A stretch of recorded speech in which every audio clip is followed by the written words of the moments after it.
Hello all, my name is Kaushal Kottori. Welcome to Aquasia Tech Day 23 of Python. Thank you so much for trusting us. Let's dive into the video.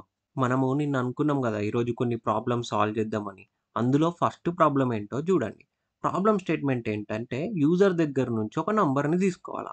ఆ number even number అయితే దానికి ఇంకొక 2 add చేసి బయటకి output లాగా పంపాలా. లేదు ఇచ్చిన number odd number అయిందనుకోండి. మనం యాస్ యూజువల్‌గా ఆ నంబర్‌ని ప్రింట్ చేయాలా. ఫర్ ఎగ్జాంపుల్ యూజర్ వచ్చి 2ని ఇన్‌పుట్ లాగా ఇచ్చిండనుకుందాం. సో, ఈ 2 అనేదేంటి? ఈవెన్ నంబర్ గదా! సో, మనమేం జేస్తాం, మన ప్రోగ్రామ్ ఏం జేయాలి? 2+2 వచ్చిన ఇన్‌పుట్‌కి 2ని యాడ్ జేసి, ఏదైతే నంబర్ అవుట్‌పుట్ ఒస్తదో, అప్పుడు 2+2ని యాడ్ జేసినప్పుడు ఏ నంబర్ అయితే అవుట్‌పుట్ ఒస్తదో దాన్ని ప్రింట్ జేయాలి. రైట్? లేదు ఇచ్చిన నంబర్ ఆడ్ నంబర్ అయిందనుకో, మనం యాస్ యూజువల్‌గా ఏదుంటే అదే ప్రింట్ చేసేస్తాం. Clear problem statement? ఇప్పుడు దీనికి అప్రోచ్ జూద్దాం. ఫస్ట్ ఏంటి? యూజర్ దగ్గర నుంచి ఒక నంబర్‌ని యాక్సెప్ట్ చేయాలి గదా! సో, దానికోసం నేను ఏ ఫంక్షన్ వాడుతున్నా? ఈ ఇన్‌పుట్ ఆఫ్ అనే ఫంక్షన్ వాడుతున్నా. ఈ ఇన్‌పుట్ ఆఫ్ అనే ఫంక్షన్ వాడితే మనం యూజర్ దగ్గర నుంచి ఒక వాల్యూని యాక్సెప్ట్ చేయొచ్చు. బట్ ఈ ఇన్‌పుట్ ఆఫ్ అనే ఫంక్షన్ వల్ల ప్రాబ్లమ్ ఏంటి? ఇది ప్రతిదాన్ని స్ట్రింగ్ లాగా తీసుకుంటది. సో, నేనిక్కడ ఏం చేస్తున్నా? ఇది స్ట్రింగ్ గాదు ఇంటిజర్ లాగా కన్వర్ట్ చేసేద్దాం నంబర్‌ని. రైట్? అప్పుడు మాత్రమే దాని మీద మనం ఆపరేషన్స్ పర్ఫార్మ్ చేయొచ్చు కదా! సో, వచ్చిన ఇన్‌పుట్‌ని ఒక దగ్గర స్టోర్ చేయాలి కాబట్టి నేను దాన్ని ఎక్కడ స్టోర్ చేస్తున్నా? ఈ ఏ అనే వేరియబుల్ లోపల స్టోర్ చేసేసిన. స్టోర్ చేసేసి ఇప్పుడు చెక్ చేయాల. ఏంటి? మనకు ఇచ్చిన కండిషన్ ట్రూ అయితేనే ఒక స్పెసిఫిక్ టాస్క్ పర్ఫార్మ్ అవ్వాలి. లేకపోతే కావద్దు. అన్నప్పుడు మనం ఏ కండిషనల్ స్టేట్మెంట్‌ని వాడతాము? ఇఫ్ గదా! సో, ఇఫ్ ఇక్కడ చూస్తాం. ఏంటి? కండిషన్ రాయాలా. ఏ అనే వేరియబుల్‌లో ఉన్నది ఈవెన్ నంబరా? కాదా అని. మాడ్యులో ఆపరేటర్ ఏమిస్తది మనకు? రిమైండర్ ఇస్తది కదా! సో, ఈవెన్ నంబర్ గావాలంటే మనం ఆ నంబర్‌ని 2 తోని డివైడ్ చేసినప్పుడు రిమైండర్ ఎంత రావాలా? 0 రావాలా. ఇక్కడ అదే చెక్ చేస్తున్నా. ఏ లోపల ఉన్న నంబర్‌ని 2 తోని డివైడ్ చేసినప్పుడు ఎంత రిమైండర్ ఒస్తది? అది వచ్చేది 0కి ఈక్వలా కాదా అని అడుగుతున్నా. అవును. ఈక్వల్ అయితే మనం ఏం చేయాలా? ఈ స్పెసిఫిక్ టాస్క్ పర్ఫార్మ్ చేయాలా. ఈ కండిషన్ ట్రూ అయితేనే దీని లోపలున్నయి ఎగ్జిక్యూట్ అయితాయి గదా! సో, కండిషన్ ట్రూ అయింది. సో, అప్పుడేంటి? దీని లోపలున్న స్టేట్‌మెంట్ ఎగ్జిక్యూట్ కావాల. లోపల అని చెప్పడానికి మనం ఏం జేస్తాం? ఇక్కడ ఇండెంటేషన్ ఇస్తాం. ఇచ్చేసి ఏం జెప్పినా? ఏ అనే వేరియబుల్ ఉన్న వాల్యూకి 2 అనేది యాడ్ గావాలని జెప్పిన. అంటే ఏ అనే వేరియబుల్ లోపల ఒకవేళ ఈవెన్ నంబర్ ఉందనుకోండి. అప్పుడు ఇక్కడ చెక్ జేస్తాం. 2 మాడ్యులో 2 జీరోనే గదా! 0. సో, అప్పుడేంటి?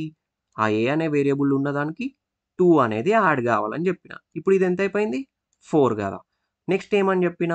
ప్రింట్ అవ్వాలి. బయటకి ప్రింట్ కావాలి. అది ఈవెన్ అయినా, ఆడ్ అయినా మనం ఏం జేయాలి? బయటకి ప్రింట్ జేయాలి గదా! సో, ఇప్పుడు ఈవెన్ అయినా, ఆడ్ అయినా బయటకి ప్రింట్ జేయాలంటే ఈ కండిషనల్ స్టేట్‌మెంట్‌లో రాయాల్సిన అవసరం లేదు. ఈవెన్ అయినా, ఆడ్ అయినా మనం కండిషన్ పెడతలేం ఇక్కడ. అదేదన్నా గాని. బయటకి మాత్రం ఏం జేయాలి? ఈ ఏని ప్రింట్ జేయాలి. సో, నేను కండిషనల్ స్టేట్‌మెంట్ లోపల పెట్టకుండా నార్మల్ ఫ్లోలో రాసేస్తున్నా. ఒకవేళ ఈవెన్ అయిందనుకో, ఈ ఏ అనే వేరియబుల్ లోపలున్న వాల్యూ చేంజ్ అయిపోతది. కాలేదనుకో యాస్ యూజువల్ ఎలా ఉందో అలా ప్రింట్ అయిపోతది. ఒక్కసారి డ్రై రన్ జేసి చూద్దాం. ఏంటి ఇప్పుడు యూజర్ వచ్చిండు. 3ని ఇన్‌పుట్ లాగా ఇచ్చిండనుకుందాం. ఈ ఏ అనే వేరియబుల్ లోపల ఏముంది? 3 ఉంది. ఇక్కడ చెక్ జేస్తాం. 3 మాడ్యులో 2 0 కాదు. రిమైండర్ 1 వస్తది. 3ని 2 తోని డివైడ్ చేస్తే. సో, అప్పుడు మనం ఇక్కడికి లోపలికెళ్తామా? ఎళ్ళాం గదా! డైరెక్ట్ ఎక్కడికొస్తాం? ఇక్కడికొస్తాం ప్రింట్ దగ్గరికి. వచ్చేసి ఇక్కడేమనుంది? ప్రింట్ ఏ అనుంది. సో, అవుట్‌పుట్ ఏమనిస్తాం? 3 అనిస్తాం. అలా గాకుండా ఇప్పుడు ఫర్ సపోజ్ యూజర్ 6 అనేది ఇన్‌పుట్ లాగా ఇచ్చిండని అనుకుందాం. అప్పుడేంటి? ఇక్కడ చెక్ జేస్తాం. 6 మాడ్యులో 2 0 అవును. 0. కాబట్టి మనం ఎక్కడికెళ్తాం? ఇఫ్ లోపలికెళ్తాం. లోపలేముంది? a+2 ఫస్ట్ ఏకి 2ని యాడ్ చేయని జెప్పినాం 8. మళ్ళీ ఎక్కడ స్టోర్ చేయమని జెప్పినాం? ఏ లోపలనే స్టోర్ చేయని జెప్పేసినాం. సో, ఇక్కడనే స్టోర్ జేసేసిన. 8ని ఇక్కడ స్టోర్ జేసేసి అయిపోయింది. ఈ కండిషన్ స్టేట్‌మెంట్ అయిపోయింది. నెక్స్ట్ ఎక్కడికెళ్తాం? ఇది అయిపోయిన తర్వాత ప్రింట్ ఏ అని ఉంది గదా! ఇది గూడా ఎగ్జిక్యూట్ గావాలి గదా! ఇది నార్మల్ ఫ్లో. వీడు డెవలపర్ ఎలాగో ఎగ్జిక్యూట్ అవ్వాల్సిందే. సో, అప్పుడేంటి? ఏ లోపల ఏముంది? 8 అని ఉంది. సో, 8 అనేది అవుట్‌పుట్ లాగొస్తది. క్లియర్? మనం యూజర్ దగ్గర నుంచి ఇన్‌పుట్ తీసుకోవాలి కాబట్టి ఇన్‌పుట్ ఆఫ్ అనే ఫంక్షన్ వాడుతున్నా. ఈ ఇన్‌పుట్ ఆఫ్ అనే ఫంక్షన్ మనకెప్పుడు గూడా స్ట్రింగ్ లాగా ఇన్‌పుట్‌ని తీసుకొనొస్తది. బట్ నాకు ఇంటిజర్ గావాలి కాబట్టి దీన్ని టైప్ కాస్ట్ జేసేస్తున్నా ఇంటిజర్ లాగా. వచ్చిన ఇన్‌పుట్‌ని ఒక దగ్గర స్టోర్ చేయాలి గదా! సో, దానికోసము నేను ఏ అనే వేరియబుల్‌లో స్టోర్ జేసేస్తున్నా. స్టోర్ జేసిన తర్వాత ఇప్పుడేంటి? ఒక కండిషన్ ట్రూ అయితేనే స్పెసిఫిక్ లైన్స్ ఆఫ్ కోడ్ అనేది ఎగ్జిక్యూట్ కావాలా. లేకపోతే అవ్వద్దు కదా! ఈ ఏ అనే వేరియబుల్‌లో ఈవెన్ నంబర్ ఉంటేనే దానికి 2 యాడ్ చేయాలా. లేకపోతే చెయ్యొద్దు. సో, దానికోసము మరి ఇట్లాంటి ఫంక్షనాలిటీని అచీవ్ చేయడానికి మన దగ్గర ఏమన్నా ఉందా అంటే ఉంది గదా! అదే ఏంటి ఇఫ్. ఇక్కడ చెక్ చేయాలి. ఏ అనే వేరియబుల్‌లో ఉంది ఈవెన్ నంబరా అని చెక్ చేస్తున్నాం. అవును. ఈవెన్ నంబరే అయితే మనం ఈ ఇఫ్ లోపలికొస్తాం. ఇఫ్ లోపలికొచ్చి ఏం చేయాలా? ఆ నంబర్‌కి 2ని యాడ్ చేయాలని చెప్పిన. యాడ్ చేసేసిన. యాడ్ చేసిన తర్వాత సేమ్ అదే వేరియబుల్‌లో స్టోర్ చేస్తున్నా. స్టోర్ చేసేసినాం అయిపోయింది. ఇప్పుడేంటి? స్టోర్ చేసినాం. ఒకవేళ ఈవెన్ నంబర్ అయితే 2 యాడ్ అయితది. లేకపోతే కాదు. 2 యాడ్ అయినా, యాడ్ కాకపోయినా మనం ప్రింట్ అయితే చేయాలి కదా బయటకి ఆ నంబర్‌ని. సో, నేనేం చేస్తున్నా? ఇక్కడ ఇఫ్ నుంచి బయటకొచ్చేసి అది ఈవెన్ నంబర్ అయితేనేమో 2 యాడ్ అయిపోయి ఏలో స్టోర్ అయితది. లేదు ఆడ్ నంబర్ అయితేనేమో ఏలో అలాగే స్టోర్ అయ్యి ఉంటది. రైట్? బట్ ఈవెన్ నంబర్ అయినా, ఆడ్ నంబర్ అయినా మనం దేన్ని ప్రింట్ జేయాలా? ఏని ప్రింట్ జేయాలా. సో, దానికోసము మనం మెయిన్ ఫ్లోలో రాస్తున్నా. ఇఫ్ లోపల కాకుండా మెయిన్ ఫ్లోలో రాస్తున్నా. రాసేసి ఇక్కడ ఇన్‌పుట్ ఇస్తా. ఏంటి? ఫస్ట్ ఈవెన్ నంబరే ఇన్‌పుట్ లాగిద్దాం. అప్పుడు అవుట్‌పుట్ ఏమనొచ్చింది? 4. 2 యాడ్ అయ్యి వచ్చింది. లేదు ఆడ్ నంబర్ ఇన్‌పుట్ లాగిస్తా. అప్పుడేమైతదో జూద్దాం. సేమ్ యాజ్ యూజువల్ అదే నంబరొచ్చింది. సెకండ్ ప్రాబ్లమ్ ఏంటంటే, యూజర్ దగ్గర నుంచి ఏజ్‌ని ఇన్‌పుట్ లాగా తీసుకుందాం. ఒకవేళ ఇచ్చిన ఏజ్ 18 లేదా 18 కంటే అబోవ్ ఉందనుకోండి. 18 లేదా 18 కంటే అబోవ్ ఉంటే మనం బయటకి ఏమని ప్రింట్ జేయాలా? మేజర్ అని ప్రింట్ జేయాలా. లేదు ఇచ్చిన ఏజ్ 18 కంటే తక్కువుంటే అప్పుడు మనం బయటకి మైనర్ అని ప్రింట్ జేయాలా. రైట్? ఇక్కడ మీరు క్లోజ్‌గా అబ్జర్వ్ చేస్తే మనం ఏం చేస్తున్నాం? ఒకవేళ ఇచ్చిన కండిషన్ ట్రూ అయితే ఒక బ్లాక్ ఆఫ్ కోడ్ ఎగ్జిక్యూట్ అయితుంది. లేదు ఇచ్చిన కండిషన్ ఫాల్స్ అయితే ఇంకొక బ్లాక్ ఆఫ్ కోడ్ ఎగ్జిక్యూట్ అయితుంది కదా! సో, ఈ ఫంక్షనాలిటీని అచీవ్ చేయడానికి మన దగ్గర ఏమన్నా ఉందా? ఉంది. అదేంటి? ఇఫ్‌ని వాడాలి, ఎల్స్‌ని వాడాలి. ఇఫ్ వాడితే ఇచ్చిన కండిషన్ ట్రూ అయిందనుకోండి, ఇఫ్ లోపల ఉన్నయి ఎగ్జిక్యూట్ అయిపోతాయి. లేదు ఇచ్చిన కండిషన్ ఫాల్స్ అయితే మనం డైరెక్ట్ ఎక్కడికొస్తాం? ఎల్స్ దగ్గరకొస్తాం. ఎల్స్‌లో ఉన్న బ్లాక్ ఆఫ్ కోడ్ ఎగ్జిక్యూట్ అయిపోతదప్పుడు. దీనికి ప్రోగ్రామ్ రాద్దాం. ఫస్ట్ ఏంటి? యూజర్ దగ్గర నుంచి ఇన్‌పుట్ తీసుకోవాలి గదా! దానికోసం నేను ఇన్‌పుట్ ఆఫ్ అనే ఫంక్షన్ వాడుతున్నా. వాడేసి వచ్చే ఇన్‌పుట్ స్ట్రింగ్ లాగొస్తది గాబట్టి నేను ఇక్కడనే టైప్ క్యాస్ట్ జేసేస్తా ఇంటిజర్ లాగా. వచ్చిన దాన్ని ఎక్కడ స్టోర్ జేస్తున్నా? ఈ ఏజ్ అనే వేరియబుల్‌లో స్టోర్ జేస్తున్నా. స్టోర్ జేసిన తర్వాత నెక్స్ట్ ఏంటి? మనం చెక్ జేయాలి కదా! ఇచ్చిన ఏజ్ 18 లేదా 18 కంటే అబోవ్ ఉందా అని అడగాలి. Age greater than or equals to 18 అని అడుగుతున్నా. అవును. ఇచ్చిన ఏజ్ 18 లేదా 18 కంటే అబోవ్ ఉంటే మనం ఎక్కడికొస్తాం? ఇఫ్ లోపలికొస్తాం. లోపలికొచ్చినట్టు తేలాలంటే మనం ఏం జేయాలా? ఇంటర్ప్రిటర్‌కి ఇఫ్ లోపలికెళ్ళినట్టు తేలాలంటే ఏం జేయాలి మనం? ఇక్కడ ఇండెంటేషన్ ఇస్తాం. ఇండెంటేషన్ ఇచ్చి 18 లేదా 18 కంటే అబోవ్ అయితే మనం బయటకేం ప్రింట్ కావాలని జెప్పినా? మేజర్ గదా! సో, ఇక్కడ మేజర్ అని రాసేస్తున్నా. రాసేసిన తర్వాత నెక్స్ట్ లేదు ఇచ్చిన ఏజ్ 18 లేదా 18 కంటే అబోవ్ లేదు. ఇది ఫాల్స్ రిటర్న్ చేసిందనుకోండి. అప్పుడెక్కడికొస్తాం? మనం ఎల్స్. ఎల్స్ పార్ట్ ఎగ్జిక్యూట్ కావాలి గదా! ఇది ఫాల్స్ అయితే. అందుకు నేనిక్కడ ఏం రాస్తున్నా? ఎల్స్ లోపలికొచ్చేసి ప్రింట్ మైనర్ అని రాస్తున్నా. రైట్? ఇది ప్రోగ్రామ్. దీనికి కోడ్ చేసి చూద్దామా? ఫస్ట్ ఏంటి? మనం యూజర్ దగ్గర నుంచి ఇన్‌పుట్ తీసుకోవాలి గదా! సో, దానికోసము నేను ఈ ఇన్‌పుట్ ఆఫ్ అనే ఫంక్షన్ వాడుతున్నా. వాడిన తర్వాత ఈ వచ్చే ఇన్‌పుట్ ఎలా వస్తది మనకు? స్ట్రింగ్ లాగొస్తది. సో, ఫస్టే దాన్ని ఇక్కడ టైప్ కాస్ట్ చేసేస్తున్నా. ఏంటని? ఇంటిజర్ లాగా టైప్ కాస్ట్ చేసేసిన. చేసిన తర్వాత దీన్ని ఒక వేరియబుల్‌లో స్టోర్ చేయాలి గదా! అందుకోసము ఈ ఏజ్ అనే వేరియబుల్‌కి అసైన్ చేసేస్తున్నా. అసైన్ చేసిన తర్వాత ఇప్పుడు నెక్స్ట్ ఏంటి? Age above or equals to 18 అయితే ఒక బ్లాక్ ఆఫ్ కోడ్ ఎగ్జిక్యూట్ కావాలా. లేకపోతే ఇంకొక బ్లాక్ ఆఫ్ కోడ్ ఎగ్జిక్యూట్ కావాలా. ఇది గదా! సో, దానికోసం మన దగ్గర ఏముందనుకున్నాం? ఇఫ్ ఎల్స్ ఉంది అని అనుకున్నాం. ఫస్ట్ ఇక్కడ ఇఫ్‌లో కండిషన్ రాయాలి. ఏంటని? Age above or equals to 18 అని అడుగుతున్నాం. అవును. ఈక్వల్స్ టు 18 అబోవ్ లేదా ఈక్వల్స్ టు 18 అయితే అప్పుడు మనం ఏమని ప్రింట్ చేయాలి? మేజర్ అని ప్రింట్ చేయాలి కదా! సో, ఇఫ్ లోపలికొచ్చేసిన, లోపలికొచ్చినామన్నట్టు తెలవడానికి నేనేం జేసినా ఇండెంటేషన్ ఇచ్చిన. ఇచ్చేసి ఇక్కడ మేజర్ అని రాస్తున్నా. లేదు equal above or equals to 18 కాదు. అంటే ఏమన్నట్టు? అది ఆబ్వియస్‌లీ ఏజ్ అనేది 18 కంటే తక్కువున్నట్టు.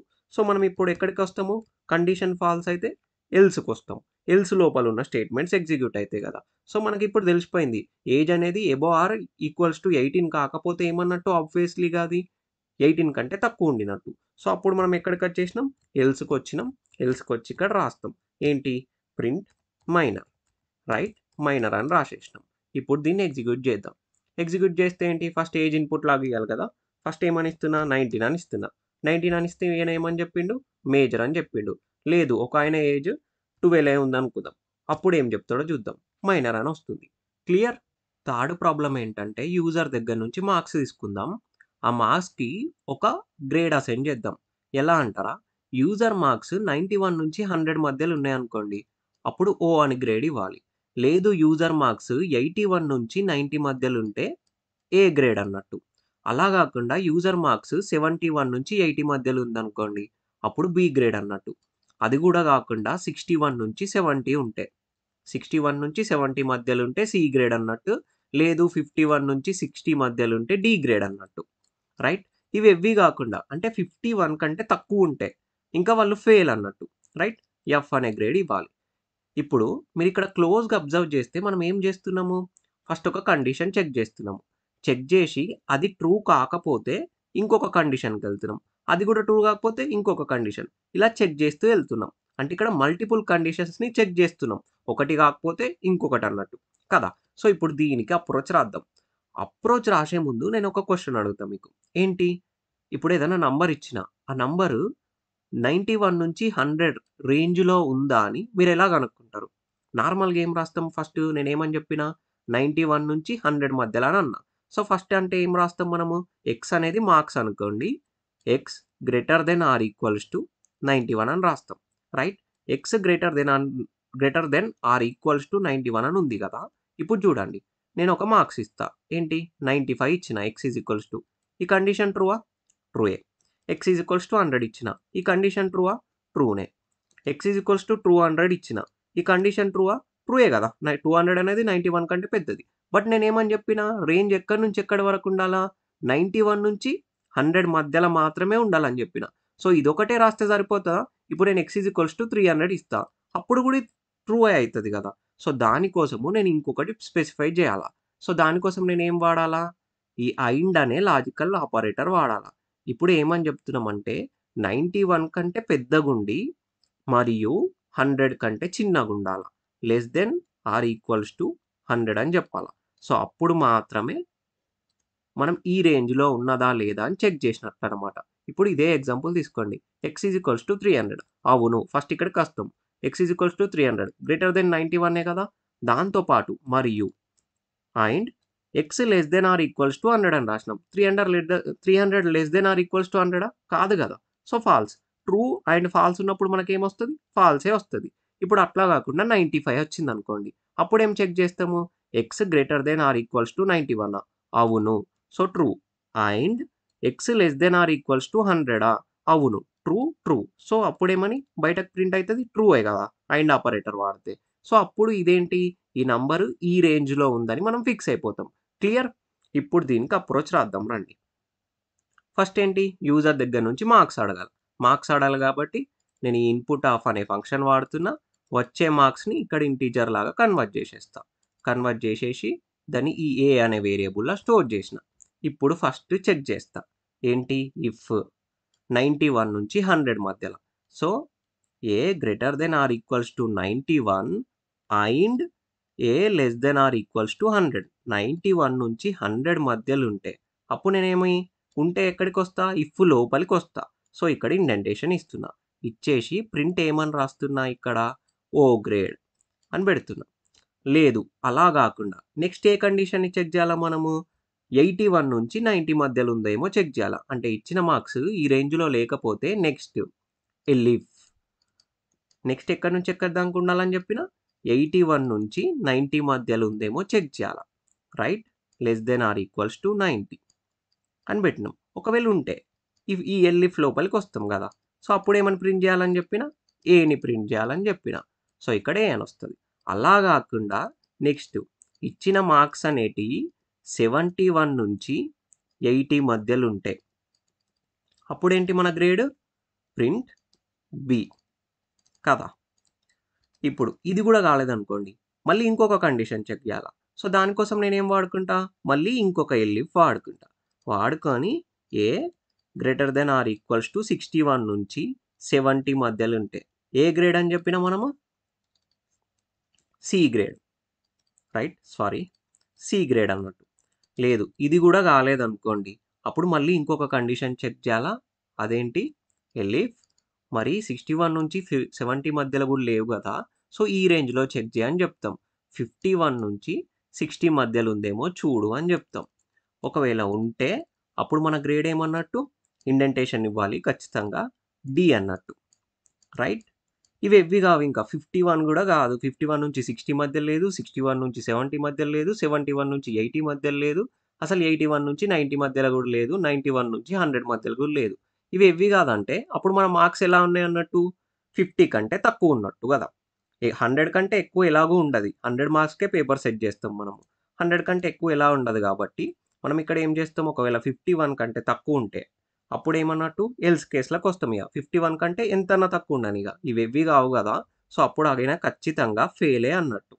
సో అప్పుడు ఏమని రాస్తాం, ఈ ఎల్స్ కండిషన్లో ఇవి ఎగ్జిక్యూట్ కాకపోతే అప్పుడు ఏంటి, వాడు ఫెయిల్ అన్నట్టు. క్లియర్. ఇది అప్రోచ్. మనం ఏంటి, యూజర్ దగ్గర నుంచి ఇన్పుట్ తీసుకోవాలి కదా, సో దానికోసం నేను ఈ ఇన్పుట్ ఆఫ్ అనే ఫంక్షన్ వాడుతున్నా. వాడిన తర్వాత దీన్ని ఇంటీజర్లకు టైప్ క్యాష్ చేసేస్తా. ఎందుకు, ఈ ఇన్పుట్ ఆఫ్ అనేది ఒక స్ట్రింగ్ లాగా వస్తుంది. నెక్స్ట్ ఏంటి, వచ్చిన మార్క్స్ని ఒక వేరియబుల్లో స్టోర్ చేయాలి కదా, ఈ మార్క్స్ అనే వేరియబుల్లో స్టోర్ చేసిన తర్వాత ఇప్పుడు చెక్ చేయాలి. మార్క్స్ అనేటివి 91 నుంచి 100 మధ్యలో ఉన్నాయేమో చెక్ చేద్దాం. 91 నుంచి 100 మధ్యలో ఉంటే అప్పుడు ఏ గ్రేడ్ అన్నట్టు, ఓ గ్రేడ్ కదా. సో ప్రింట్, ఒకవేళ ఇది ట్రూ అయితే ఇఫ్ లోపలికి రా వచ్చేసి ఓని ప్రింట్ చేయని చెప్పినాం. లేదు ట్రూ కాకపోతే ఎలిఫ్. మళ్ళీ ఏం చెక్ చేయాలి మనము, మార్క్స్ అనేటివి 81 నుంచి 90 మధ్యలో ఉన్నాయేమో చెక్ చేయాలి. 81 నుంచి 90. సో ఇప్పుడు ఇక్కడ చెక్ చేస్తాం, 81 నుంచి 90 మధ్యలో ఉన్నాయేమో చెక్ చేస్తాం. అప్పుడు ఏమని రాస్తాము, గ్రేడ్ ప్రింట్ ఏ. లేదు మార్క్స్ అనేటివి 71 నుంచి 80 మధ్యలో ఉన్నాయేమో చెక్ చేద్దాం. చెక్ చేసేసి ఒకవేళ ఉంటే ఏ గ్రేడ్ అన్నట్టు, బి గ్రేడ్ కదా. సో ఇక్కడ రాస్తాం అనమాట, 71 నుంచి 80 మధ్యలో ఉంటే బి గ్రేడ్ అన్నట్టు. లేదు ఇది కూడా కాకపోతే మళ్ళీ ఏంటి, ఎలిఫ్. మళ్ళీ చెక్ చేస్తాం, మార్క్స్ అనేటివి 61 నుంచి 70 మధ్యలో ఉన్నాయేమో చూడు అని చెప్తాం. అండ్ 70 మధ్యలో ఉన్నాయా చూడు. ఒకవేళ ఉంటే దీని లోపలికి వచ్చి సిని బయటకి ప్రింట్ చేయి గ్రేడ్ లాగా అని చెప్పినాం. అలా కాకుండా మార్క్స్ అనేటివి ఇందులో కూడా లేవు, 61 నుంచి 70 మధ్యలో కూడా లేవు. అప్పుడు నెక్స్ట్ ఏంటి, ఇప్పుడు చెక్ చేయి ఏంటి, మార్క్స్ అనేటివి 51 నుంచి 60 మధ్యలో ఉన్నాయేమో చూడు అని చెప్తాం. చూడు అని చెప్పేసి ఒకవేళ ఉంటే ఏ గ్రేడ్ అని చెప్పినాం మనము, డి గ్రేడ్ కదా. సో ఇక్కడ చూద్దాం, ప్రింట్ డి గ్రేడ్ అని రాస్తాం. రాసేసి ఇప్పుడు అలా కాకుండా మార్క్స్ అనేటివి ఇటు ఏటి మధ్యలో లేవు, 91 నుంచి 60 మధ్యలో లేవు. ఇంకా అప్పుడు ఏమని చెక్ చేస్తాం, 91 నుంచి 51 మధ్యలో లేవు. సో అప్పుడు ఏమనుకుంటాం ఇక మనము, ఖచ్చితంగా వీడికి 51 కంటే తక్కువే వచ్చినాయి, సో 51 కంటే ఇక ఎంతన్నా తక్కువ రాని, ఇక వాడు ఫెయిలే అని చెప్పేస్తాం. సో ప్రింట్ ఎఫ్ అని పెడతాం. ఇప్పుడు దీన్ని రన్ చేసి చూద్దాం. రన్ చేసి ఇన్పుట్ 95 అని ఇస్తా. 95 అని ఇస్తే అప్పుడు ఏమవుతుందో చూద్దాం. అవుట్పుట్ ఏమని వచ్చింది, ఫస్ట్ ఓ అనే అవుట్పుట్ వచ్చింది. ఫస్ట్ మనం ఇక్కడ మార్క్స్ 95 అని ఇవ్వగానే ఇక్కడికి వస్తుంది, ఇఫ్ కండిషన్కి వచ్చి చెక్ చేస్తుంది మనం ఇచ్చిన మార్క్స్ 95 నుంచి 100 మధ్యలో ఉన్నాయా అని. సో అవును కదా, మనం ఇచ్చిన మార్క్స్ 95 నుంచి 100 మధ్యలో ఉన్నాయి. సో అప్పుడు మనకు బయటకు ఏమని ప్రింట్ అయిపోయింది, ఓ అని ప్రింట్ అయిపోయింది. ఒక్కసారి ఈ ఇఫ్ ఎగ్జిక్యూట్ అయిన తర్వాత మిగతా అన్ని చెక్ చేయాల్సిన అవసరం లేదు కదా. సో ఇవి కూడా ఎగ్జిక్యూట్ కావు. అలా కాకుండా ఇప్పుడు నేను ఏమని ఇస్తా అంటే 71 అని ఇస్తా ఇన్పుట్. అప్పుడు ఏమవుతుందో చూద్దాం. అప్పుడు ఏమని వచ్చింది, అవుట్పుట్ బి అని వచ్చింది. యాక్చువల్గా ఇక్కడ ఏమవుతుంది అంటే ఫస్ట్ ఇక్కడికి వస్తుంది మన ఇంటర్ప్రిటర్, మార్క్స్ తీసుకున్న తర్వాత ఇక్కడికి వస్తుంది. వచ్చి ఏమని చెక్ చేస్తుంది, మనం ఇచ్చిన మార్క్స్ 91 నుంచి 100 మధ్యలో ఉన్నాయని చెక్ చేస్తుంది. సో లేవు, లేకపోతే మళ్ళీ నెక్స్ట్ ఎక్కడికి వస్తాం, ఈ ఎల్ఇఫ్ దగ్గరికి వస్తాం. ఎల్ఇఫ్ దగ్గరికి వచ్చి మళ్ళీ ఇక్కడ చెక్ చేస్తున్నాం, ఏంది మనం ఇచ్చిన మార్క్స్ 81 నుంచి 90 మధ్యలో ఉన్నాయా అని చెక్ చేస్తున్నాం. చెక్ చేస్తే ట్రూ అయితేనే లోపలికి పోతాం, ఇది ట్రూ కాదు కదా, ఫాల్స్ అయింది కాబట్టి మళ్ళీ డైరెక్ట్ ఎక్కడికి వచ్చేస్తాం, ఈ ఎల్ఇఫ్ దగ్గరకు వస్తాం. ఎల్ఇఫ్ దగ్గరకు వచ్చి చెక్ చేస్తాం, ఏమని, మనం ఇచ్చిన మార్క్స్ 71 నుంచి 80 మధ్యలో ఉన్నాయని చెక్ చేసినాం. అవును, అయితే మనం ఏంటి, లోపలికి వెళ్ళేసి ఇక్కడ ఏమని ఉంది, ప్రింట్ బి అని ఉంది కాబట్టి బి అనేది అవుట్పుట్ లాగా వచ్చింది. వన్స్ ఇది ప్రింట్ అయిపోయిన తర్వాత నెక్స్ట్ ఈ వేరే కండిషన్స్ వీటిని కూడా చెక్ చేయం, ఇంకా లైట్ తీసుకుంటాం, రైట్. ఒక ఎల్ఇఫ్ ట్రూ అయితే వాటి కింద ఉన్న ఏవి కూడా ఎగ్జిక్యూట్ అయిపోవు, ఎల్ఇఫ్ అయినా ఎల్స్ అయినా. క్లియర్ కదా ఇది. లేదు ఇప్పుడు ఒక అయినది ఫెయిల్ అయినది ఇద్దాం. ఫెయిల్ అయినది ఏంటి, 51 కాకుండా 51 కంటే తక్కువ ఇవ్వాలి కదా. సో 49 అని ఇస్తున్నా. 49 అని ఇస్తే ఏమని వచ్చింది, ఫెయిల్ అయింది, రైట్. ఇక్కడ ఫస్ట్ ఈ ఇఫ్ చెక్ చేస్తాం, ఫాల్స్ అని తెలంగానే ఈ ఎల్లిఫ్‌కొస్తాం. మళ్ళీ ఈ ఎల్లిఫ్‌కొస్తాం. అట్లా ప్రతి ఎల్లిఫ్‌ని చెక్ చేస్తూ వచ్చినాం. చెక్ చేసి అన్ని ఎల్లిఫ్స్ గూడా ఇఫ్, ఎల్లిఫ్ అన్నీ గూడా ఫాల్స్ అయినాయి. సో, లాస్ట్‌కి ఏం మిగిలుంది? ఎల్స్. ఇవన్నీ గూడా ఫాల్స్ అయితే ఈ ఎల్ఇఫ్ బ్లాక్‌లో ఉన్న కోడ్ ఎగ్జిక్యూట్ అయిపోతది. సో, అందుకే మనకు అవుట్‌పుట్ ఏమనొచ్చింది? ఎఫ్ అని వచ్చింది. ఈ ఇఫ్, ఎల్ఇఫ్, ఎల్స్ ల్యాడర్‌లో గాకుండా మెయిన్ ఫ్లోలో ఒక స్టేట్‌మెంట్ రాద్దాం. ఏమని రాస్తున్నా? ప్రింట్ ఎండ్ అని రాస్తున్నా. ఎండ్ అని రాసి రన్ చేస్తా. రన్ చేసిన తర్వాత ఫస్ట్ ఇన్‌పుట్ ఇయ్యాలి గదా! నేను మార్క్స్ ఏమని ఇస్తున్నా అంటే 85 అని ఇస్తున్నా. 85 అని ఇచ్చి ఎంటర్ నొక్కితే ఏం అవుట్‌పుట్ వస్తదనుకుంటుర్రు మీరు? ఏమొస్తదో జూడండి. ఏ అనొచ్చింది ఫస్ట్. ఆ తర్వాత ఎండ్ అనొచ్చింది. యాక్చువల్లీ ఇక్కడ ఏమైతుందో అర్థం చేసుకుందాం. ఫస్ట్ ఇక్కడ 85 అని ఇయ్యంగానే మన ఇంటర్ప్రిటర్ ఇక్కడికొస్తది. వచ్చి చెక్ జేస్తది. మన మార్క్స్ 91 నుంచి 100 మధ్యలో ఉన్నాయా అని. ఉంటేనేమో ఓ అని ప్రింట్ జేస్తది. లేదు గదా! లేకపోయేసరికి మనం డైరెక్ట్ ఇక్కడికొచ్చేస్తాం. ఈ ఎల్ఇఫ్‌కొస్తాం. ఎల్ఇఫ్‌కొచ్చి చెక్ జేస్తాం. 81 నుంచి 90 మధ్యలో ఉన్నాయా? ఉన్నాయి. కాబట్టి లోపలికెళ్ళేసి ప్రింట్ ఏ అని ఉంది కాబట్టి ఏ బయటకొచ్చింది. ఆ తర్వాత ఇవెవ్వి చెక్ జేయం గదా! వన్స్ ఒక్కసారి ఎక్కువ ఎల్ఇఫ్ ఎగ్జిక్యూట్ అయిపోయిన తర్వాత ఇంక ఇవ్వి చెక్ జేయాల్సిన అవసరం లే. ఈ ఎల్ఇఫ్ ఎగ్జిక్యూట్ గాదు, ఇది గాదు, ఇది గూడా ఎగ్జిక్యూట్ గాదు, ఈ ఎల్స్ గూడా ఎగ్జిక్యూట్ గాదు. ఎందుకు? ఒక ఎల్ఇఫ్ ఎగ్జిక్యూట్ అయిపోయింది గాబట్టి. రైట్? ఆ తర్వాత ఏమని రాసినాం? మనం మెయిన్ ఫ్లోలో ఉన్నాం. మెయిన్ ఫ్లోలో ప్రింట్ ఎండ్ అని ఉంది. సో, ఆబ్వియస్‌లీ అది ఎగ్జిక్యూట్ గావాల. ఎందుకంటే అది మెయిన్ ఫ్లోలో ఉంది. నేను నా టైమ్ వచ్చినప్పుడు నేను ఎగ్జిక్యూట్ అయిపోతా. నాకు ఇఫ్, ఎల్ఇఫ్, ఎల్స్‌తోని సంబంధం లేదు. నా టైం రాంగానే నేను ఎగ్జిక్యూట్ అయిపోతా అని ఇది ఎగ్జిక్యూట్ అయిపోతుందనమాట. క్లియర్? ఫోర్త్ ప్రాబ్లమ్ ఏంటో జూద్దాం. ఫోర్త్ ప్రాబ్లమ్ స్టేట్‌మెంట్ ఏంటంటే, యూజర్ దగ్గర నుంచి ఒక ఇయర్‌ని ఇన్‌పుట్ లాగా తీసుకోవాల. తీసుకొని ఆ ఇయర్ లీప్ ఇయరా కాదా చెప్పాల. ఫర్ ఎగ్జాంపుల్ యూజర్ 2020ని ఇన్‌పుట్ లాగా ఇచ్చిండని అనుకుందాం. అప్పుడు ఇది లీప్ ఇయరా కాదా అని చెప్పాలి. ఎలా చెప్తాము? మనం నార్మల్‌గా 4 తోని డివైడ్ చేస్తాము. డివైడ్ చేస్తే రిమైండర్ 0 వస్తే ఆ ఇయర్‌ని లీప్ ఇయర్ అంటాము. రాకపోతేనేమో ఆ ఇయర్ లీప్ ఇయర్ కాదు అన్నట్టు కదా!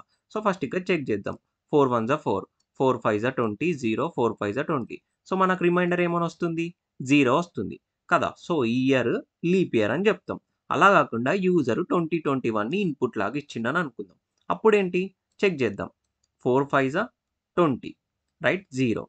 4 ఫైవ్స్ ఆర్ 20. ఇక్కడ ఏం మిగిలిపోతుంది? 1 అనేది రిమైండర్ లాగా మిగిలిపోతుంది. సో, ఈ 2021 అనేది లీప్ ఇయర్ కాదు అని చెప్పినాం. ఇలా గాకుండా కొన్ని సెంచరీ ఇయర్స్ ఉంటాయి. ఎలా అంటారా? ఇప్పుడు 2400 ఇదొక సెంచరీ ఇయర్. 1900 ఇదొక సెంచరీ ఇయర్. సెంచరీ ఇయర్ అంటే ఏం లేదు. మనం ఆ నంబర్‌ని 100 తోని డివైడ్ చేస్తే రిమైండర్ 0 వస్తే మనం దాన్ని ఏమంటాము? దాన్ని సెంచరీ ఇయర్ అంటాం. మరి ఇట్లాంటి సెంచరీ ఇయర్‌ని లీప్ ఇయరా కాదా అని ఎలా చెప్తాం? ఫస్ట్ ఇక్కడ చూడండి. సెంచరీ ఇయర్ అంటే ఏంది? ఇప్పుడు 100, 100 వన్సా, 100 24సా. నాకు రిమైండర్ ఎంతొచ్చింది? 0, రైట్? ఇప్పుడు 1900 ఉంది. ఇప్పుడేంటి? 100 వన్సా, 100 19సా, 1900. ఇక్కడ కూడా రిమైండర్ ఎంతొచ్చింది? 0 గదా! సో, ఇట్లా సెంచరీ ఇయర్స్ ఉంటే ఆ ఇయర్ లీప్ ఇయరా కాదా అని ఎలా చెప్తామంటే, దాన్ని 400 తోని డివైడ్ జేయాల. 4 తోని గాదు. 400 తోని డివైడ్ జేయాల. ఒకవేళ వచ్చిన ఇయర్ సెంచరీ ఇయర్ అయితే, మనము 4 తోని గాకుండా 400 తోని డివైడ్ జేయాల. 400 తోని డివైడ్ జేస్తే రిమైండర్ 0 వస్తే అప్పుడు గూడా అదేమన్నట్టు? లీప్ ఇయర్ అన్నట్టు. రాకపోతే లీప్ ఇయర్ కాదు అన్నట్టు. ఇక్కడ చూడండి 2400 ఉంది. ఇదొక సెంచరీ ఇయరా? అవును. సెంచరీ ఇయర్ గాబట్టి నేనేం జేస్తున్నా? దీన్ని 400 తోని డివైడ్ చేస్తున్నా. ఈ 2 జీరోస్, ఈ 2 జీరోస్ క్యాన్సల్. 4 వన్సా, 4 సిక్స్‌దా. సో, ఇప్పుడు నాకేమో ఈ రిమైండర్ ఎంతొచ్చింది? 0 గదా! సో, ఈ 2400 అనేది ఒక లీప్ ఇయర్. అలా గాకుండా ఇప్పుడు 1900 ఉంది. ఫస్ట్ ఇక్కడ చెక్ జేసినాం. ఏంటి? ఇది సెంచరీ ఇయరా? కాదా అని. అవును. సెంచరీ ఇయరే. సో, ఆ తర్వాత నేను దేనితోని చెక్ జేయాలి? 400 తోని చెక్ జేయాలి. ఒకవేళ వచ్చిన ఇయర్ సెంచరీ ఇయర్ అయితే 400 తోని చెక్ జేయాలి. 2 జీరోస్, 2 జీరోస్ క్యాన్సల్. 4 వన్సా, 4 ఫోర్సా 16. 16 పోతే ఎంత? 3 అనేది రిమైండర్ లాగా వస్తుంది. సో, ఈ ఇయర్ అనేది లీప్ ఇయరా? కాదు అని జెప్పినట్టనమాట. లీప్ ఇయర్ గాదు. క్లియర్? ఎలా చెక్ జేయాలో? వచ్చిన ఇయర్ ఫస్ట్ మనం ఏం చెక్ జేయాలి? సెంచరీ ఇయరా కాదా అని చెక్ జేయాలి. సెంచరీ ఇయర్ అయితే 400 తోని డివైడ్ జేయాలి. 400 తోని డివైడ్ చేసినప్పుడు రిమైండర్ 0 వస్తే ఆ ఇయర్‌ని మనం ఏమంటాము? లీప్ ఇయర్ అంటాము. ఒకవేళ వచ్చిన year normal year, century year గాదు. సో, అప్పుడు 4 తోని డివైడ్ జేస్తాము. 4 తోని డివైడ్ జేసినప్పుడు రిమైండర్ 0 వస్తేనేమో ఆ ఇయర్‌ని లీప్ ఇయర్ అంటాము. రిమైండర్ 0 గాకుండా వేరేదేదన్నా వస్తే ఆ ఇయర్‌ని నాట్ ఏ లీప్ ఇయర్ అంటాం. రైట్? దీనికి ప్రోగ్రామ్ రాద్దాం ఇప్పుడు. అప్రోచ్ రాద్దాం ఫస్ట్. అంటే ఫస్ట్ యూజర్ దగ్గర నుంచి ఇన్‌పుట్ తీసుకోవాలి గదా! సో, దానికోసం ఈ ఇన్‌పుట్ ఆఫ్ అనే ఫంక్షన్ వాడుతున్నా. వచ్చే ఇన్‌పుట్ ఎలా ఉంటది? స్ట్రింగ్ లాగా ఉంటది. సో, దాన్ని ఇక్కడనే నేను టైప్ కాస్ట్ చేసేస్తున్నా ఇంటిజర్ లాగా. టైప్ కాస్ట్ చేసేసి ఒక వేరియబుల్‌లో స్టోర్ చేస్తున్నా. ఈ ఇయర్ అనే వేరియబుల్‌లో స్టోర్ చేస్తున్నా. ఇప్పుడు ఇక్కడ మనం చూసినాం కదా! ఒకవేళ వచ్చిన ఇయర్ సెంచరీ ఇయర్ అయితే ఒక అప్రోచ్ ఉన్నది. నార్మల్ ఇయర్ అయితే ఒక అప్రోచ్ ఉన్నది. సో, మనం ఫస్ట్ ఏం చెక్ జేయాలా? వచ్చే ఇయర్ సెంచరీ ఇయరా కాదా అని చెక్ జేయాలా. సో, ఇక్కడ చెక్ జేస్తున్నాం. ఎందుకు? సెంచరీ ఇయర్ అయితేనేమో ఒక అప్రోచ్ ఫాలో అయితున్నాం. ఆ ఇయర్ లీప్ ఇయరా కాదా చెప్పడానికి. లేదు నార్మల్ ఇయర్ అయితేనేమో ఒక అప్రోచ్ ఫాలో అయితున్నాం గదా! సెంచరీ ఇయర్ అయితేనేమో 400 తోని డివైడ్ జేసి చూస్తాం. నార్మల్ ఇయర్ అయితేనేమో 4 తోని డివైడ్ చేసి చూస్తాం. అంటే ఫస్ట్ ఇక్కడ ఏం చెక్ జేయాలా మనము? అచ్చిన ఇయర్ సెంచరీ ఇయరా కాదా అని చెక్ జేయాలా. సో, దానికోసం ఏం జేస్తున్నా? ఇఫ్ ఇయర్ మాడ్యులో 100 అని పెడుతున్నా. ఎందుకు? సెంచరీ ఇయర్ అయిందనుకోండి, మనం 100 తోని డివైడ్ చేస్తే రిమైండర్ ఎంతొస్తది? 0 గదా! సో, ఇక్కడ చెక్ చేస్తున్నా. వచ్చే ఇయర్ సెంచరీ ఇయరా? లేదు. కాకపోతే మనం ఎక్కడికొచ్చేస్తాం? ఎల్స్. నార్మల్ ఇయర్ అయితేనేమో ఎల్స్ పార్ట్ ఎగ్జిక్యూట్ అయితది. సెంచరీ ఇయర్ అయితేనేమో ఇఫ్ పార్ట్ ఎగ్జిక్యూట్ అయితది. ఓకే. వచ్చిన ఇయర్ సెంచరీ ఇయర్ అనుకోండి. అప్పుడు మనం ఎక్కడికెళ్తాము? ఈ ఇఫ్ లోపలికెళ్తాం. లోపలికెళ్ళేసి మళ్ళేమని చెప్పినా సెంచరీ ఇయర్ అయితే దేనితోని డివైడ్ చేయాలని చెప్పినా? 400 తోని డివైడ్ చేస్తే రిమైండర్ 0 వస్తే ఆ ఇయర్‌ని మనం లీప్ ఇయర్ అంటారని చెప్పినా గదా! సో, ఇక్కడ మళ్ళీ అదే రాస్తా. ఇఫ్ వచ్చిన ఇయర్ 400 తోని డివైడ్ చేద్దాం. డివైడ్ చేసి రిమైండర్ 0 వస్తే దాన్ని లీప్ ఇయర్ అంటాం అనుకుందాం. సో, ఇప్పుడేంటి year modulo 400 is equals to 0 అయితే అప్పుడేంటి ఆ ఇయర్ లీప్ ఇయర్. సో, మళ్ళీ ఎక్కడికొస్తాం? ఇక్కడ గూడా కండిషన్ చెక్ చేసిన తర్వాత ఇది ట్రూ అయితే అప్పుడు మళ్ళీ ఈ ఇఫ్ లోపలికి పోతాం కదా! సో, ఈ ఇఫ్ లోపలికి పోయి ఏమని ప్రింట్ చేస్తాము? లీప్ అని ప్రింట్ చేస్తాం. అలా గాకుండా 400 తోని డివైడ్ చేసినాం. 0 రాలే. 0 రాకపోతే ఎక్కడికొస్తాం? ఇక్కడ ఈ ఇఫ్‌కి ఎల్స్ రాస్తున్నా. ఈ ఇఫ్‌కి ఎల్స్ రాస్తున్నాం. ఓకే. అది సెంచరీ ఇయర్. అందుకే లోపలికొచ్చినాం. బట్ అది 400 తోని డివైడ్ గాలే. డివైడ్ అయినప్పుడు రిమైండర్ 0 రాలే. సో, అప్పుడు ఎక్కడికొస్తాము? ఈ ఎల్స్‌కొస్తాము. 400 తోని డివైడ్ చేసినప్పుడు రిమైండర్ 0 రాకపోతే ఏంటది? Not a leap year. 1900 ఉందిగా ఈ కేస్‌లో. అది లీప్ ఇయరా? కాదు గదా! సో, నాట్ ఏ లీప్ అని రాస్తాం. Not a leap. ఇప్పుడు అట్లా గాకుండా అది సెంచరీ ఇయర్ గాదనుకోండి. అప్పుడెక్కడికస్తాము? ఈ ఎల్స్ దగ్గరకస్తాము. అది నార్మల్ ఇయరే. సో, ఇప్పుడు ఎల్స్ లోపటికి. నార్మల్ ఇయరే గాబట్టి ఎల్స్ లోపలికెళ్తాం. ఎల్స్ లోపలికెళ్ళి ఏం చెక్ జేయాలా? అది 4 తోని డివైడ్ జేసినప్పుడు రిమైండర్ 0 వస్తుందా లేదా చెక్ జేయాలా. If year modulo 4 is equals to 0 4 తోని డివైడ్ చేసినప్పుడు 0 వస్తుందా? ఒకవేళ వస్తే ఎక్కడికెళ్తాము? ఈ ఇఫ్ లోపలికెళ్తాము. ఎల్స్ లోపల ఇఫ్ ఉంది. మళ్ళీ ఈ ఇఫ్ లోపలికెళ్తాము. ఇఫ్ లోపలికెళ్ళేసి ఇక్కడ రాస్తామనమాట. లీప్ అని. లేదు. అది నార్మల్ ఇయరే. బట్ 4 తోని డివైడ్ చేసినప్పుడు 0 రాలే రిమైండర్. అంటే ఎక్కడికెళ్తాము? ఈ ఇఫ్‌కి ఒక ఎల్స్ రాస్తాం. ఎల్స్ రాసేసి ప్రింట్. ఇది కలన్. మళ్ళీ ఈ ఎల్స్ లోపలికి కడతా. ఈ ఎల్స్ లోపలికెళ్తాం గదా! సో, అందుకు ఇక్కడ ప్రింట్. నాట్ ఏ లీప్ అని పెట్టేస్తాము. క్లియర్? ఇది లీప్ ఇయరా కాదా అని చెక్ జేయడానికి ప్రోగ్రామ్. ఇప్పుడు ఒకసారి ప్రోగ్రామ్ జేసి జూద్దాం. ఇన్‌పుట్ ఆఫ్ అనే ఫంక్షన్ వాడుతున్నా. వచ్చే ఇన్‌పుట్ స్ట్రింగ్ లాగా వస్తది గాబట్టి దీన్ని ఇక్కడనే టైప్ కాస్ట్ జేసేస్తున్నా ఇంటిజర్ లాగా. టైప్ కాస్ట్ జేసేసి వచ్చిన ఇయర్‌ని ఒక వేరియబుల్‌లో స్టోర్ జేస్తున్నా. ఈ ఇయర్ అనే వేరియబుల్‌లో స్టోర్ జేసిన. స్టోర్ జేసిన తర్వాత ఇప్పుడేంటి అది సెంచరీ ఇయర్ అయితే ఒక అప్రోచ్. సెంచరీ ఇయర్ కాకపోతే ఇంకొక అప్రోచ్ ఉంది. సో, ఫస్ట్ మనం సెంచరీ ఇయరా కాదా అని చెక్ జేయాలి. ఇయర్ అనేది సెంచరీ ఇయరా కాదా అని ఎలా చెక్ జేస్తాము? దాన్ని 100 తోని డివైడ్ చేసినప్పుడు రిమైండర్ 0 వస్తే అది సెంచరీ ఇయర్ అన్నట్టు. సెంచరీ ఇయర్ అయితే మనకేం అప్రోచు? ఒక అప్రోచ్. సెంచరీ ఇయర్ కాకపోతే ఒక అప్రోచ్. సో, సెంచరీ ఇయర్ అయితే ఈ ఇఫ్ లోపలికొస్తాం. ఈ ఇఫ్ లోపల అప్రోచ్ రాయాలి. కాకపోతే ఎల్స్ లోపలికొస్తాం. ఎల్స్ లోపల అప్రోచ్ రాయాలి. సో, ఇక్కడ రాస్తున్నా. సెంచరీ ఇయర్ అయిందనుకో, ఆ ఇయర్‌ని 400 తోని డివైడ్ చేసినప్పుడు మనకి రిమైండర్ 0 వస్తే ఆ ఇయర్‌ని మనము ఏమంటున్నాం? ప్రింట్ అంటే ఇప్పుడు ఈ ఇఫ్ లోపలికొస్తాం. ప్రింట్ లీప్ అని పెట్టినాం. లేదు. ఒకవేళ ఆ ఇయర్ సెంచరీ ఇయరే.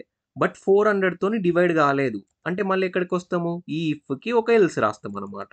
400 తోని డివైడ్ కాలేదు. సో, అందుకు ఈ ఎల్స్ లోపలికొచ్చినాం. వచ్చేసి ఏమని రాస్తున్నాం? ప్రింట్ నాట్ ఏ లీప్ అని రాస్తున్నాం. Not a leap. రైట్? అది సెంచరీ ఇయరే. సెంచరీ ఇయర్ అయితేనే లోపలికొచ్చినాం. ఈ ఇఫ్ లోపలికి. బట్ ఇక్కడ చెక్ జేసినాం. 400 తోని డివైడ్ అయితుందా? కాదా అని. అయితలేదు. అందుకు మళ్ళీ ఎక్కడికొచ్చినాం? ఎల్స్ లోపలికొచ్చి నాట్ ఏ లీప్ అని రాస్తున్నాం. ఇప్పుడు ఇక్కడ జూడండి. ఆ ఇయర్ సెంచరీ ఇయర్ కాదు, నార్మల్ ఇయర్ అయిందనుకోండి. అప్పుడు డైరెక్ట్ ఈ ఇఫ్ నుంచి ఎక్కడికొచ్చేస్తాం? ఎల్స్‌కొస్తాం. ఎల్స్‌కొచ్చిన తర్వాత ఇక్కడ చెక్ చేస్తాము. దేనితోని? ఇయర్ 4 తోని డివిజిబుల్ అయ్యి రిమైండర్ 0 ఇస్తుందా లేదా అని చెక్ చేస్తాం. చెక్ చేసిన తర్వాత రిమైండర్ 0 ఇస్తే ఈ ఇఫ్ లోపలికి ఎంటర్ అయిపోతాం. ఎంటర్ అయిపోయి ప్రింట్ లీప్ అని రాస్తాం. నార్మల్ ఇయర్‌ని మనమేమి 4 తోనే చెక్ చేస్తాం. ఒకవేళ చెక్ చేసినప్పుడు రిమైండర్ 0 రాలే. అంటే నెక్స్ట్ ఏ పార్ట్ ఎగ్జిక్యూట్ అయితది? ఈ ఇఫ్‌కి ఉన్న ఎల్స్ పార్ట్ ఎగ్జిక్యూట్ అయిపోతది. ఎగ్జిక్యూట్ అయ్యి ఏమని పెడతాం మనము? ప్రింట్ నాట్ ఏ లీప్ అని పెడతాం. నాట్ ఏ లీప్ ఇయర్ అని పెట్టినాం. రైట్? ఇప్పుడు దీన్ని రన్ చేస్తా. రన్ చేసి ఒక సెంచరీ ఇయర్ ఇద్దాం. ఏంటి? 2400. ఇదేంటి? లీప్ ఇయర్ కదా! సో ఇప్పుడు ఏమనొచ్చింది? లీప్ అని వచ్చింది. ఇప్పుడు రన్ చేసి సెంచరీ ఇయర్ ఇద్దాం. బట్ అది లీప్ ఇయర్ కాదు. 1900. సో ఇప్పుడు నాట్ ఏ లీప్ ఇయర్ అని వచ్చింది. క్లియర్? ఇక్కడికొచ్చినాం 1900 సెంచరీ ఇయరా? అవును సెంచరీ ఇయర్. లోపలికొచ్చినాం. లోపలికొచ్చినాక 400 తోని డివిజిబుల్ అయితుందా? అయితలేదు. రిమైండర్ 0 వస్తుంది. సో ఈ ఎల్స్ పార్ట్‌కొచ్చేసి నాట్ ఏ లీప్ ఇయర్ అనేది ప్రింట్ అయిపోయింది. అలా గాకుండా ఇప్పుడు నేను 2020 అని ఇస్తా. 2020 అని ఇస్తే ఏమైతుంది? లీప్ అని వస్తుంది. ఫస్ట్ ఇక్కడికొచ్చినాం. చెక్ చేసినాం. సెంచరీ ఇయరా? కాదు. సో ఎల్స్ పార్ట్‌కొచ్చినాం. ఎల్స్ పార్ట్‌కొచ్చిన తర్వాత ఇక్కడ చెక్ చేస్తున్నాం. ఇయర్‌ని 4 తోని మాడ్యులో చేసి అంటే 4 తోని డివైడ్ చేస్తున్నాం. డివైడ్ చేస్తే రిమైండర్ ఎంతొస్తది? 0నే వస్తది కదా! 2020. సో అందుకు ఈ ఇఫ్ లోపలికెళ్ళిపోయినాం. ఎళ్ళిపోయి ప్రింట్ ఏమనుంది ఇక్కడ? లీప్ అనుంది. సో లీప్ ఇయర్ అని వస్తుంది. ఇప్పుడు అలా గాకుండా నేను 2021 ఇస్తా. 2021 ఇస్తే నాట్ ఏ లీప్ ఇయర్ కదా! సో సేమ్ ఇక్కడ సెంచరీ ఇయరా కాదా అని చెక్ చేసినాం. కాదు. సో డైరెక్ట్ ఈ ఎల్స్ పార్ట్‌కొస్తాం. ఎల్స్ పార్ట్‌కొచ్చి మళ్ళీ ఇక్కడ చెక్ చేస్తాం. 4 తోని డివైడ్ చేసినప్పుడు రిమైండర్ 0 వస్తుందా? వస్తలేదు. సో మళ్ళీ ఎక్కడికొస్తాం? ఈ ఎల్స్ పార్ట్‌కొస్తాం. ఈ ఇఫ్‌కు నిన్న ఎల్స్ పార్ట్‌కొచ్చేసినాం. వచ్చి నాట్ ఏ లీప్ ఇయర్ అని ప్రింట్ చేసినాం. క్లియర్? ఫిఫ్త్ ప్రాబ్లమ్ ఏంటంటే యూజర్ దగ్గర నుంచి 3 నంబర్స్ తీసుకుందాం. తీసుకొని అందులో ఏ నంబర్ పెద్దదైతే ఆ నంబర్‌ని అవుట్‌పుట్ లాగా ప్రింట్ చేయాల. సో దానికోసం నేనేం చేస్తున్నా? ఫస్ట్ వాల్యూని ఏలో, సెకండ్ వాల్యూని బిలో, థర్డ్ వాల్యూని సిలో స్టోర్ చేస్తున్నా. స్టోర్ చేసిన తర్వాత ఇప్పుడు ఈ 3 నంబర్‌లలో ఏ అనేది పెద్దది అని మనం ఎప్పుడు చెప్పగలుగుతాం? చెక్ చేసినప్పుడు కదా! ఈ ఈ 2 మిగతా 2 వేరియబుల్‌తోని కంపేర్ చేస్తే పెద్దదయిందనుకో, అప్పుడు ఈ 3 నంబర్‌లలో ఏ అనేది పెద్దదని చెప్పగలుగుతాం. ఎలానో ఒకసారి చూద్దాం. ఫస్ట్ ఏ అనేది పెద్దది గావాలంటే, అది బి కంటే పెద్దది గావాలా? మరియు సి కంటే గూడా పెద్దది గావాలా? అయితేనే మనం ఈ 3 నంబర్‌లలో ఏ అనేది పెద్దది అని జెప్పొచ్చు. అలా గాకుండా బి అనేది పెద్దదని ఎప్పుడు జెప్తాము? బి అనేది ఏతోని పోల్చినప్పుడు, సితోని పోల్చినప్పుడు పెద్దదైతే ఈ 3 నంబర్‌లలో బి అనేది పెద్దది అని మనం చెప్పగలుగుతాం. ఇవి 2 పెద్దవి గావు. అంటే మనకి ఏది పెద్దదన్నట్టు ఈ 3 నంబర్‌లలో? సి అనేది పెద్దదన్నట్టు గదా! సో దీనికిప్పుడు అప్రోచ్ రాద్దాం. ఫస్ట్ ఏంటి? ఏకి ఒక వాల్యూని అసైన్ జేయాల. ఫస్ట్ వాల్యూని ఏకి అసైన్ జేయాలి గాబట్టి ఇన్‌పుట్ ఆఫ్ అనే ఫంక్షన్ వాడుతున్నా. వచ్చేదాన్ని ఇంటిజర్ లాగా కన్వర్ట్ జేసి ఏకి అసైన్ జేసిన. సేమ్ అలాగే బికి ఒక వాల్యూ తీసుకుంటాం. సికి గూడా ఒక వాల్యూ తీసుకుంటాం. సికి గూడా వాల్యూ తీసుకున్న తర్వాత ఇప్పుడు చెక్ జేస్తాం. ఫస్ట్ ఏ అనేది మిగతా 2 నంబర్‌ల కంటే పెద్దదా అని. So if A greater than or equals to B and A greater than or equals to C. మిగతా 2 నంబర్‌ల కంటే పెద్దదైతేనే 3 నంబర్‌లలో అది పెద్దది అని చెప్తామనమాట. ప్రింట్ ఏ. ఏ గాలేదు. ఇప్పుడు నెక్స్ట్ ఏం దేనికి జేస్తాము? బికి జేస్తాము. బి అనేది ఏతోని పోల్చినప్పుడు మరియు బి దాన్ని సితోని పోల్చినప్పుడు పెద్దదైతేనే మనం పెద్దది అని జెప్పొచ్చు. సో ఒకవేళ పెద్దదయిందనుకో ఎక్కడికొస్తాం? ఎల్ఇఫ్‌కొస్తాం. ఎల్ఇఫ్‌కొచ్చేసి ఇక్కడ ఏం రాస్తున్నా? ప్రింట్ బి అని రాస్తున్నా. ఏ గాలేదు, బి గాలేదు. అంటే ఏమన్నట్టు? సి అనేది పెద్దదన్నట్టు గదా! ఇక్కడ కాలన్ ప్రింట్ సి. ఎల్స్ లోపల సి పెట్టేస్తాం. ఇంకా చెక్ చేయాల్సిన అవసరం లేదు గదా! ఏ కాలేదు, బి కాలేదు. అంటే బై డిఫాల్ట్ ఏదైతదన్నట్టు? సి అయితదన్నట్టు. Clear approach? ఇప్పుడు దీనికి కోడ్ రాద్దాం. చేద్దామంటే యూజర్ దగ్గర నుంచి ఇన్‌పుట్స్ తీసుకుందాం. ఫస్ట్ ఏంటి? ఈ ఏ అనే వేరియబుల్‌కి ఇన్‌పుట్ తీసుకుంటున్నా. తీసుకొని దాన్ని ఇంటిజర్ లాగా కన్వర్ట్ చేసేస్తున్నా. బి అనే వేరియబుల్‌కి ఇన్‌పుట్ తీసుకుంటున్నా. తీసుకొని దాన్ని ఇంటిజర్ లాగా కన్వర్ట్ చేసేసిన. ఆ తర్వాత సి అనే వేరియబుల్‌కి ఇన్‌పుట్ తీసుకుంటున్నా. తీసుకొని దాన్ని గూడా ఇంటిజర్ లాగా కన్వర్ట్ చేసేస్తున్నా. చేసిన తర్వాత ఇప్పుడు చూడండి. ఫస్ట్ మనం కంపారిజన్ స్టార్ట్ చేయాలి. ఏమని? ఇఫ్ ఏ అనేది బి కంటే పెద్దది మరియు సి కంటే పెద్దది అయితే అప్పుడు ఏమని ప్రింట్ చేయాలా? ఈ 3 నంబర్‌లలో ఏనే పెద్దది అని ప్రింట్ చేయాల. లేదు. ఏ అనేది పెద్దది కాదనుకోండి. నెక్స్ట్ బికి చెక్ చేయాల. బి అనేది ఏ కంటే పెద్దది మరియు బి అనేది సి కంటే పెద్దది అయితే అప్పుడు ఈ 3 నంబర్‌లలో బినే పెద్దది అని ప్రింట్ చేస్తున్నాం. ఇవి 2 కావనుకోండి బై డిఫాల్ట్ ఎవరైతారు? సి కదా! సో, ప్రింట్ సి అని పెట్టేస్తాం ఎల్స్ పార్ట్‌లో. ఇవి 2 కాకపోతే సి అయితది. ఇప్పుడు రన్ చేద్దాం.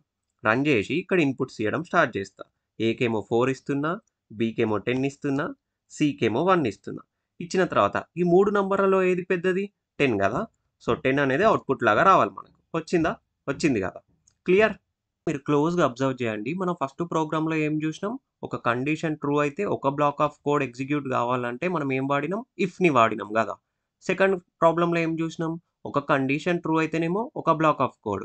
కండిషన్ ట్రూ గాకపోతేనేమో ఇంకొక బ్లాక్ ఆఫ్ కోడ్ ఎగ్జిక్యూట్ గావాలంటే మనం ఏం వాడినాం ఇక్కడ? ఇఫ్‌ని, ఎల్స్‌ని వాడినాం. థర్డ్ ప్రోగ్రామ్‌లో ఏంటి? Multiple conditions. ఒక కండిషన్ ట్రూ అయితేనేమో ఒక బ్లాక్ ఆఫ్ కోడ్ ఎగ్జిక్యూట్ అయితది. ఒకవేళ అది ఫాల్స్ అయితేనేమో మనం ఏం జేసినాం? ఇంకొక కండిషన్‌ని చెక్ జేసినాం. అది ట్రూ అయితే ఆ బ్లాక్ ఆఫ్ కోడ్ ఎగ్జిక్యూట్ అయితది. లేదు ఇది కూడా ఫాల్స్ అయింది. ఈ కండిషన్ కూడా ఫాల్స్ అయితే మళ్ళీ నెక్స్ట్ ఇంకొక కండిషన్‌ని చెక్ చేసినాం గదా! సో, ఇట్లా మల్టిపుల్ కండిషన్స్ ఒకటి ఫాల్స్ అయితే ఇంకొక దాన్ని చెక్ చేయడానికి మనం ఏం వాడుకున్నాం? ఇఫ్, ఎల్ఇఫ్, ఎల్స్‌ని వాడినాం గదా! నెక్స్ట్ ఫోర్త్ ప్రోగ్రామ్‌లో ఏంటి? ఒక కండిషన్ ట్రూ అయితే ఒక కండిషన్ ట్రూ అయితే మాత్రమే ఇంకొక కండిషన్‌ని చెక్ చేయడానికి మనం ఏం వాడుకున్నాం? ఈ నెస్టెడ్ ఇఫ్స్ వాడుకున్నాం ఇక్కడ. క్లియర్? ప్రోగ్రామ్ యొక్క అవుట్‌పుట్ ఏమొస్తదో ప్రెడిక్ట్ చేయగలుగుతారా? ఒక్కసారి రన్ చేసి చూద్దాం. అవుట్‌పుట్ ఏమనొస్తదంటే యెస్ అనొస్తది. ఎందుకంటే ఎందుకు యెస్ అనొస్తది? ఇఫ్ బ్లాక్ ఎప్పుడు ఎగ్జిక్యూట్ అయితది? మనం ఇఫ్‌లో పెట్టిన కండిషన్ ట్రూ అయినప్పుడు ఎగ్జిక్యూట్ అయితది గదా! సో, ఇక్కడ 1 అని పెట్టినాం. 1 అని పెడితే అది ఎలా తీసుకుంటుంది? ట్రూ లాగా తీసుకుంటుంది. సో, ఇది ట్రూ అయినప్పుడు ఎక్కడికొస్తాం?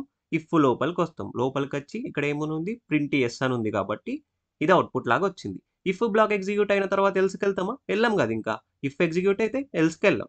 రైట్? ఇప్పుడు అట్లా గాకుండా మీరిక్కడ ఏ నంబర్ అని ఇయ్యండి. పాజిటివ్ నంబర్ ఇయ్యండి, నెగెటివ్ నంబర్ ఇయ్యండి. అది ఎలానే తీసుకుంటదంటే ట్రూ లాగా తీసుకుంటది. ఇప్పుడు నేను 25 అని ఇస్తున్నా. అప్పుడు గూడా అది ట్రూ లాగా కన్సిడర్ చేస్తుంది. యెస్ అని వస్తుంది. ఇప్పుడు నేను ఇక్కడ నెగెటివ్ నంబర్ ఇచ్చినా, -25 అని ఇచ్చినా. అప్పుడు గూడా అది ఎలా తీసుకుంటది? ట్రూ లాగానే తీసుకుంటది. అందుకే ఇఫ్ బ్లాక్ లోపల ఉన్న స్టేట్‌మెంట్ ఎగ్జిక్యూట్ అయితుంది. అలా గాకుండా నేనిప్పుడు 0 అని ఇస్తే అప్పుడు అవుట్‌పుట్ ఏమొస్తదో జూడండి. 0 అని ఇస్తే అవుట్‌పుట్ నో అనొస్తుంది. ఎందుకు? ఈ 0ని ఒక్కదాన్ని అదెలా కన్సిడర్ చేస్తుందంటే ఫాల్స్ లాగా కన్సిడర్ చేస్తుంది. ఎప్పుడైతే ఇఫ్ బ్లాక్‌లో పెట్టిన కండిషన్ ఫాల్స్ అయితే అప్పుడు మనం డైరెక్ట్ ఎక్కడికొచ్చేస్తాం? ఎల్స్‌కొస్తాం. ఎల్స్ లోపటేముంది? ప్రింట్ నో అని ఉంది గదా! సో, దానికి అది నో అనేది అవుట్‌పుట్ లాగా వస్తుంది. క్లియర్? ఇప్పుడు నంబర్స్ కాకుండా స్ట్రింగ్స్‌లో చూద్దాం. స్ట్రింగ్స్‌లో ఏంటి? మీరిక్కడ ఏ స్ట్రింగ్ అన్నా ఇయ్యండి. అదెలా తీసుకుంటది? ట్రూ లాగానే తీసుకుంటది. ట్రూ లాగానే తీసుకుంటది కాబట్టి ఇఫ్ బ్లాక్ లోపలున్న ప్రింట్ యెస్ అనేది ఎగ్జిక్యూట్ అయిపోయి యెస్ అనేది అవుట్‌పుట్ లాగా వస్తుంది. ఏ స్ట్రింగ్ ఇచ్చినా మీరు ఎంత పెద్ద స్ట్రింగ్ అన్నా ఇయ్యండి. అదెలా తీసుకుంటది? ట్రూ లాగానే తీసుకుంటది. ఇప్పుడు అట్లా గాకుండా నార్మల్‌గా ఎంప్టీ స్ట్రింగ్ ఇచ్చిర్రనుకోండి, ఆ కండిషన్ ఎలా అయితదంటే ఫాల్స్ అన్నట్టు తీసుకుంటది. ఫాల్స్ అయినప్పుడు ఇఫ్‌లో పెట్టిన కండిషన్ ఫాల్స్ అయితే మనం ఎక్కడికొస్తాం? ఎల్స్‌కొస్తాం గదా! సో, ఇక్కడ ప్రింట్ నో అని ఉంది కాబట్టి ఇది ప్రింట్ అయిపోతది. క్లియర్? ఇప్పుడు ఈ ప్రోగ్రామ్‌కి అవుట్‌పుట్ ఏమొస్తదో ప్రిడిక్ట్ చేయగలుగుతారా మీరు? ఒక్కసారి చూద్దాం. మనకేమని తెలుసు? ఒక్కసారి ఇఫ్ బ్లాక్ ఎగ్జిక్యూట్ అయితే దాని కింద ఉన్న ఎల్ఇఫ్ గాని, ఎల్స్ గాని ఏవి గూడా ఎగ్జిక్యూట్ గావు అని మనకు తెలుసు గదా! Simple logic. మనం మెయిన్ మీల్స్ కౌంటర్‌లో ఫుడ్ తింటే చైనీస్‌కెళ్ళము, మెక్సికన్‌కెళ్ళము, హోటల్‌కి అసలే ఎళ్ళము. అదే లాజిక్ ఇక్కడ గూడా వర్కౌట్ అయితది. నెక్స్ట్ కండిషన్ కింద మనం ఏ నంబర్ ఇచ్చినా అది ట్రూ లాగానే కన్సిడర్ చేస్తది ఎక్సెప్ట్ 0. 0 ఇస్తే అదెలా కన్సిడర్ చేస్తదని జెప్పిన? ఫాల్స్ లాగా కన్సిడర్ చేస్తది అని జెప్పిన. కదా! సో, ఇప్పుడు ఈ ప్రోగ్రామ్‌ని రన్ జేస్తే అవుట్‌పుట్ ఏమొస్తదో జూద్దాం.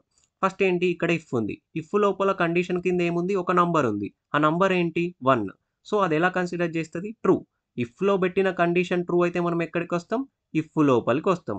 వచ్చేసి ఇక్కడేమనుంది? ప్రింట్ కౌశిల్ అనుంది. సో, కౌశిల్ అనేది మనకు అవుట్‌పుట్ లాగొస్తది. ఒక్కసారి ఇఫ్ బ్లాక్ ఎగ్జిక్యూట్ అయిపోయిన తర్వాత నెక్స్ట్ ఎల్ఇఫ్‌కెళ్తామా? ఎళ్ళం గదింకా. సో, ఓన్లీ మనకేం అవుట్‌పుట్ లాగొస్తది? కౌశిల్ అనేది అవుట్‌పుట్ లాగొస్తది. క్లియర్? నేను జెప్పేది మీకు అర్థమైతుంది గదా! అర్థమైతే సబ్స్క్రైబ్ జేయరా ప్లీజ్?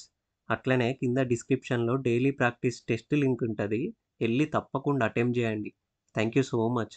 కలుద్దాం రేపు.